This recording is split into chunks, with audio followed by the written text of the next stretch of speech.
اعوذ باللہ من الشیطان الرجیم، بسم اللہ الرحمن الرحیم۔ السلام علیکم ناظرین، میں شفا زہرا آپ سبھی کا استقبال کرتی ہوں اپنے اس پروگرام میں جس کا عنوان ہے کربلا اور عصر حاضر۔ ناظرین محترم، ہمیشہ کی طرح آج بھی اس ایپیسوڈ میں ہم کربلا سے ایک کسی میسج کو لیں گے اور پھر اس کے بعد اسے اپنی زندگی سے کمپیئر کریں گے کہ کیا وہ چیز ہماری زندگی میں موجود ہے، کیا وہ ہماری زندگی میں پائی جاتی ہے۔ کیونکہ اس کا ایک بہت بڑا ریزن یہ بھی ہے، ایک عالم دین کہتے ہیں کہ کہیں ایسا نہ ہو کہ مجلسیں ہمارا صرف مشغلہ بن کر رہ جائیں، کیونکہ ہر انسان کا کچھ نہ کچھ مشغلہ ضرور ہوتا ہے۔ تو یہ ہو سکتا ہے کہ ہم نے مجلسوں کو فقط اپنا مشغلہ بنا لیا ہے، تو یہ نہ ہو، کیونکہ مجلس حسین ایک بہت اہم عبادات میں سے ہے۔ تو اس عبادت کو پھر اسی طرح سے انجام دینا ہی بہت زیادہ اپنے آپ میں فضیلت رکھتا ہے۔ اور ناظرین محترم، کوئی بھی مجلس ہو، اس مجلس میں مجلس کو خطاب کرنے والا چاہے کتنا ہی بڑا عالم کیوں نہ ہو، چاہے وہ ورلڈ وائڈ فیمس ہی کیوں نہ ہو، لیکن ہم سب کو اس کی مجلس میں ایک بات کا دھیان ضرور رکھنا چاہیے، اور وہ یہ کہ اگر وہ ذاکر یا وہ عالم منبر سے امام حسین علیہ السلام کے میسیجز کو ہم تک نہیں پہنچا رہا ہے،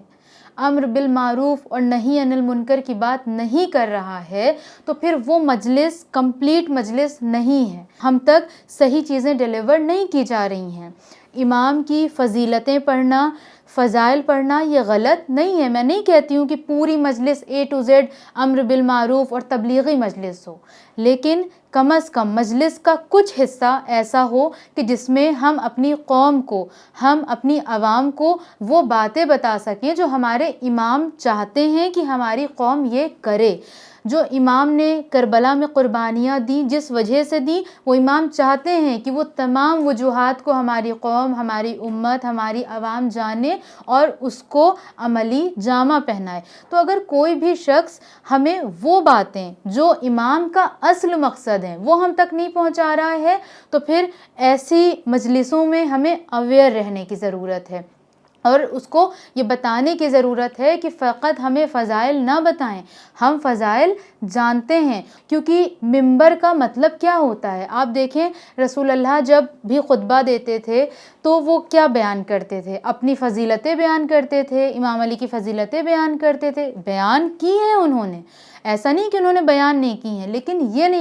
نہیں تھا کہ پوری زندگی بس وہ فضیلتیں ہی بیان کرتے رہے، بلکہ وہ احکام بتاتے تھے، اخلاقیات بتاتے تھے، دعائیں بتاتے تھے، اللہ کی معرفت کے بارے میں بتاتے تھے، آیات قرآنی کے بارے میں بتاتے تھے، اس کے نزول کے بارے میں، اس کی تفسیر کے بارے میں، غرض کی جتنے بھی علم ہیں ان سب کے بارے میں وہ ڈسکشن کرتے تھے۔ اسی طرح آپ امام علی علیہ السلام کے زمانے میں دیکھیں کہ امام علی علیہ السلام بھی کتنی زیادہ لوگوں کو تعلیم دیتے تھے۔ وہ تو اس زمانے کے بدقسمت لوگ تھے کہ انہوں نے امام علی علیہ السلام کی شخصیت سے آشنا نہیں ہوئے اور اسی طرح سے جاہل ہو کر اس دنیا سے چلے گئے۔ لہٰذا ہمیں ان لوگوں جیسا نہیں بننا ہے جن کے لیے امام علی علیہ السلام نے نہج البلاغہ میں یہ فرمایا کہ تم لوگوں نے میرے دل کو پیپ سے بھر دیا ہے، میرے دل کو غمزدہ کر دیا ہے۔ ہمیں اس زمرے میں نہیں آنا، کیونکہ امام علی علیہ السلام کا یہ جملہ دشمنوں کے لیے نہیں تھا بلکہ اپنوں کے لیے تھا کہ تم لوگوں نے مجھے اتنا ستایا ہے کہ اب میرا دل پیپ سے بھر چکا ہے، غم سے بھر چکا ہے۔ لہٰذا ہر مجلس میں ہمیں اس بات کا بھی بخوبی خیال رکھنا ہے، چاہے ہم مجلس پڑھنے والے ہوں تو ہمیں انکلیوڈ کرنی چاہیے تبلیغ بھی اس میں، اور اگر سننے والے ہیں ہم مجلس، تو جس سے ہم مجلس پڑھوا رہے ہیں اسپیشلی صاحب خانہ، تو ہمیں پہلے سے اس شخص کو بھی اویئر کر دینا ہے اور بتا دینا ہے کہ ہمیں ایسی مجلسیں اپنے گھر میں کروانی ہیں، کیونکہ امام حسین کی مجلس اگر ہم کروا رہے ہیں تو پھر امام حسین کے مقصد کے مطابق ہی ہم کروائیں۔ اب بات جیسے آئی کربلا کی، جیسے کہ ہمارا جو پورا موضوع ہے وہ کربلا پر ہی بیسڈ ہے، کربلا اور عصر حاضر۔ اب چلیں ہم دیکھتے ہیں کہ کربلا کی شروعات کہاں سے ہوئی۔ کربلا اس وقت سے شروع ہو گئی تھی جس وقت امام حسین علیہ السلام نے مدینہ چھوڑا تھا۔ اب ہمیں یہاں سے دیکھنا ہے کہ جس وقت امام حسین علیہ السلام نے مدینہ چھوڑا، اس وقت امام حسین علیہ السلام نے کیا فرمایا تھا۔ امام حسین علیہ السلام نے، ہم سب کو پتہ ہے، آپ لوگ بھی بخوبی جانتے ہیں، امام حسین علیہ السلام نے اپنے چچا محمد حنفیہ سے فرمایا تھا کہ اے چچا، میں کسی فتنہ و فساد کے لیے نہیں جا رہا ہوں، بلکہ امر بالمعروف اور نہی عن المنکر کے لیے جا رہا ہوں۔ آپ دیکھیں ابھی امام حسین علیہ السلام کربلا نہیں پہنچے، کربلا کے لیے دیکھیں نکل رہے ہیں، لیکن نکلنے سے پہلے ہی امام نے اپنے مقصد کو آشکار کر دیا کہ میرا مقصد امر بالمعروف اور نہی عن المنکر ہے۔ امر بالمعروف اور نہی عن المنکر اسلامی احکامات میں سے ایک عملی احکام ہے، فروع دین کا حصہ ہے۔ امر بالمعروف یعنی ہم دوسروں کو گڈ ڈیڈز کے لیے انکریج کریں، اچھی باتوں کی طرف انہیں رغبت دلائیں، اور نہی از منکر، جتنی بھی غلط چیزیں، جتنی بھی بری چیزیں، گناہ کی چیزیں ہیں، ہم اس سے روکیں۔ تو یہ اسلام کے واجبات میں سے ہے، کیونکہ اصول دین اور فروع دین دونوں ہی ہمارے اوپر واجب ہے۔ آپ دیکھیں قرآن میں اللہ نے متعدد جگہ پر امر بالمعروف اور نہی عن المنکر کے حوالے سے بہت زیادہ تاکید کی ہے۔ خداوند عالم قرآن مجید میں ارشاد فرماتا ہے کہ تم امت خیر ہو، بہترین امت ہو، تم کو چاہیے کہ ایک دوسرے کو خیر کا حکم دو، ایک دوسرے کو اچھی باتوں کا حکم دو۔ اس کے علاوہ بھی قرآن میں بہت جگہوں پر آپ کو مل جائے گا جہاں پر امر بالمعروف اور نہی عن المنکر کے لیے اللہ نے ہمیں کہا ہے۔ اس کے علاوہ اگر روایات میں دیکھیں تو امام محمد باقر علیہ السلام فرماتے ہیں کہ امر بالمعروف اور نہی عن المنکر یہ ایک ایسا عمل ہے کہ جو سبیل انبیاء ہے، یعنی یہ انبیاء کا راستہ ہے، کیونکہ اس دنیا میں اللہ نے جتنے بھی نبیوں کو بھیجا یا جتنے بھی اماموں کو بھیجا، وہ کس لیے بھیجا؟ تاکہ وہ ہمیں اچھی باتیں بتائیں اور غلط باتوں سے ہمیں محفوظ رکھیں۔ اور یہ عمل ایسا ہے کہ فقط اماموں سے اور انبیاء سے مخصوص نہیں ہے، بلکہ اس کو کرنا، انجام دینا ہم سب کے اوپر بھی واجب ہے، ہمارے اور آپ کے اوپر بھی واجب ہے۔ اب ضرورت اس بات کی ہے کہ ہم اس کے احکام جانیں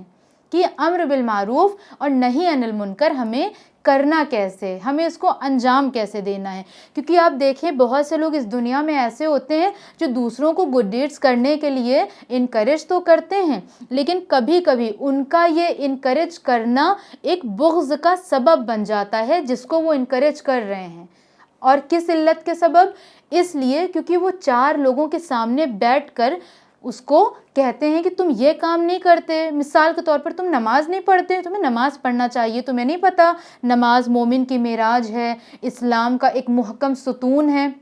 اب سپوز اگر میں اس جگہ پر ہوں، چار لوگ اور بیٹھے ہیں اور مجھے اس طرح سے کہا جائے تم نماز نہیں پڑھتی، تم نماز پڑھا کرو، تو مجھے بہت برا فیل ہوگا۔ میری توجہ یہ نہیں ہوگی کہ وہ مجھے نماز کے لیے نیک بات کا حکم دے رہے ہیں، بلکہ میری توجہ یہ ہوگی کہ انہوں نے مجھے کہا کیسے چار لوگوں کے سامنے۔ اب اس کے دو نتیجے ہو سکتے ہیں، پہلا یہ کہ یا تو میں ان سے وہیں پر بیٹھ کر بحث کر لوں، دوسرا یہ کہ اگر میں نے بحث اسکپ کر دیا لیکن میں اپنے دل میں اس بغض کو رکھوں گی کہ ہاں انہوں نے چار لوگوں کے سامنے مجھے ایسا کرنے کو کہا۔ اور سملرلی اگر میرے اندر کوئی غلط عادت، کوئی بیڈ ہیبٹ پائی جاتی ہے، اس کے لیے بھی اگر کوئی مجھے امر دے رہا ہے، کوئی مجھے منع کر رہا ہے کہ اس کام کو نہ کرو، اور وہ بھی چار لوگوں کے بیچ بیٹھ کر کہ میں نے سنا ہے تم یہ کرتی ہو، تم جھوٹ بہت بولتی ہو، تم جھوٹ نہ بولا کرو، تو اس سے کیا ہوا؟ اس سے میری امیج خراب ہوئی، میری شخصیت پر اثر پڑا۔ تو ہمیں ایسے بھی نہیں کرنا ہے، نہ ہمیں نیکیوں کا حکم سب کے سامنے کسی کو دینا ہے یہ ظاہر کر کے کہ تمہارے اندر یہ نیکی نہیں ہے تم یہ کیا کرو،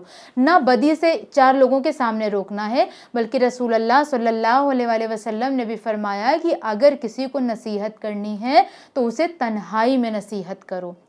ایک اور جگہ فرماتے ہیں کہ اگر کسی کو نصیحت کرنا چاہتے ہو تو اس کو نصیحت کرنے سے پہلے اس کو کوئی مختصر سا ہدیہ دے دو، اس سے یہ ہوگا کہ وہ تمہاری بات کو اچھے سے سنے گا اور اس کے دل میں تمہارے لیے محبت بڑھ جائے گی۔ لیکن امر بالمعروف اور نہی عن المنکر کرنے کے بھی اسلام میں کچھ شرائط ہیں۔ پہلی شرط تو یہ ہے کہ امر بالمعروف کرنے والے کے اندر بھی وہ چیزیں، وہ صفت پائی جاتی ہوں، وہ بھی ایک معروف انسان ہو، اس کے اندر بھی گڈ ڈیڈز پائی جاتی ہوں۔ اگر وہ ایسا پرسن ہے تو پھر وہ رسپانسبل ہے کہ وہ دوسروں کو حکم دے، لیکن اگر وہ خود ایسا نہیں ہے تو پھر اس کو بھی کوئی رائٹ نہیں ہے کہ وہ دوسروں کو اس کا حکم دے۔ سملرلی اگر کوئی ایسا پرسن ہے کہ جو غلط کام انجام نہیں دیتا، یا وہ دیتا تھا اب وہ باز آ گیا، تو اس کے اوپر واجب ہے کہ وہ دوسرے پرسن کو روکے. اگر نہیں ہے وہ ایسا, اس کے اندر بھی وہ چیزیں ہیں جو غلط ہیں لیکن وہ سامنے والے پرسن کو بھی اسی چیز کے لیے روک رہا ہے, تو اس کے اوپر بھی واجب نہیں ہے. یعنی کنکلوژن از کہ چاہے امر بالمعروف کرے چاہے نہیں از منکر کرے, دونوں چیزوں کے لیے اسے خود آمادہ ہونا پہلے ضروری ہے. دوسرا احکام جو اسلام نے بتایا وہ یہ کہ ہمیں اس بات کا یقین ہو کہ ہم جس کو بتا رہے ہیں اس کے اوپر ہماری بات اثر انداز ہوگی. اگر ہمیں اس بات کا شبہ ہے کہ اثر انداز نہیں ہوگی بات, ہمارا کہنا ویسٹ ہے, تو یہاں پر ہمارے اوپر امر بالمعروف اور نہی عن المنکر واجب نہیں ہے. اور تیسرا اور آخری, ہمارے اوپر امر بالمعروف اور نہی عن المنکر اس وقت واجب ہے کہ جب ہم یہ دیکھیں کہ کوئی شخص ایک نیکی کو مستقل چھوڑ رہا ہے اور فلاں بدی کو مستقل انجام دیتا جا رہا ہے, تو وہاں پر ہم امر بالمعروف اور نہی عن المنکر کریں گے. اور اگر اسپیشلی ہم مجلس پڑھنے والوں میں سے ہیں یا سننے والوں میں سے ہیں یا اپنے گھر میں آرگنائز کروانے والوں میں سے ہیں, تو ہم اس بات کا بھی خیال رکھیں گے کہ ہماری مجلس میں امر بالمعروف اور نہی عن المنکر کا ذکر ضرور ہو, کیونکہ بنا امر بالمعروف اور نہی عن المنکر کے ہماری مجلس انکمپلیٹ ہے. کیونکہ امام حسین نے کربلا پہنچنے سے پہلے ہی اپنے مقصد کو بتا دیا کہ دیکھو میں فتنہ اور فساد کے لیے نہیں بلکہ امر بالمعروف اور نہی عن المنکر کے لیے جا رہا ہوں. تو ناظرین, امید کرتی ہوں کہ ہمارے آج کے ایپیسوڈ سے آپ نے استفادہ کیا ہوگا. آپ سے ملاقات ہوگی ہمارے نیکسٹ اور لاسٹ ایپیسوڈ میں. تب تک بنے رہیں چینل ون کے ساتھ. والسلام علیکم ورحمۃ اللہ وبرکاتہ.